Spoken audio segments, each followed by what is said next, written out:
Narcissistic Personality Disorder, or NPD, affects roughly 1 to 5% of the population according to DSM-5 criteria. But the broader narcissistic spectrum touches far more lives. Psychoanalyst Otto Kernberg, through his groundbreaking object relations theory, proposed that narcissism emerges when the developing self can never establish a stable, loving internal representation of other people. The result is a personality built on a fragile foundation that requires constant external validation to hold together. Understanding this origin is the first step to recognizing why narcissists behave the way they do. Researchers distinguish two major subtypes. Grandiose narcissism is the loud, boastful version most people picture, entitled, domineering, convinced of superiority. Vulnerable narcissism is quieter and more covert, hypersensitive to criticism, prone to shame, and perpetually feeling misunderstood. Both share the same core deficit in self-regulation and empathy, but they express it very differently. A vulnerable narcissist may seem shy or even self-deprecating, making their personality style especially hard to recognize in everyday relationships. One of the most documented phenomena in narcissism research is the empathy gap. Studies using fMRI scans have found that people high in narcissistic traits show reduced activation in brain regions associated with empathy, particularly the anterior insula, when observing others in distress. This is not simply chosen coldness.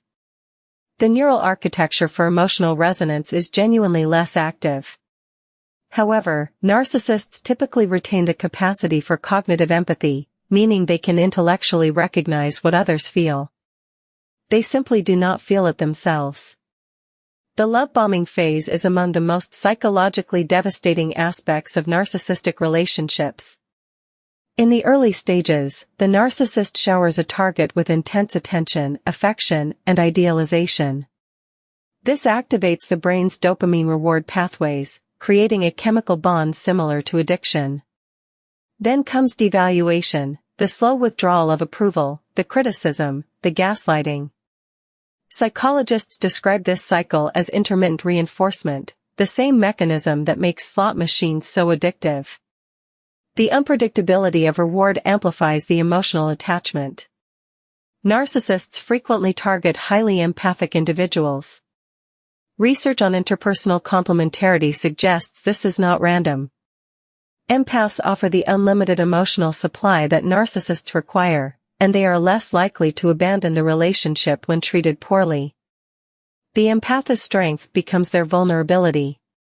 They tend to rationalize the narcissist's behavior, take responsibility for the relationship's problems, and minimize their own needs.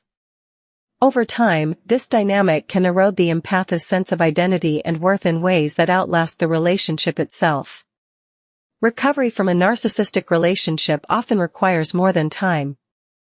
Trauma-informed therapists note that survivors frequently display symptoms resembling PTSD, hypervigilance, difficulty trusting, intrusive memories of incidents that seemed minor but were cumulatively destructive.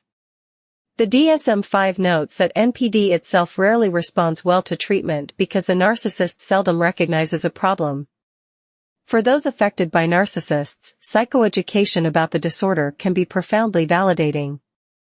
It reframes the experience not as personal failure but as a predictable response to a specific relational dynamic.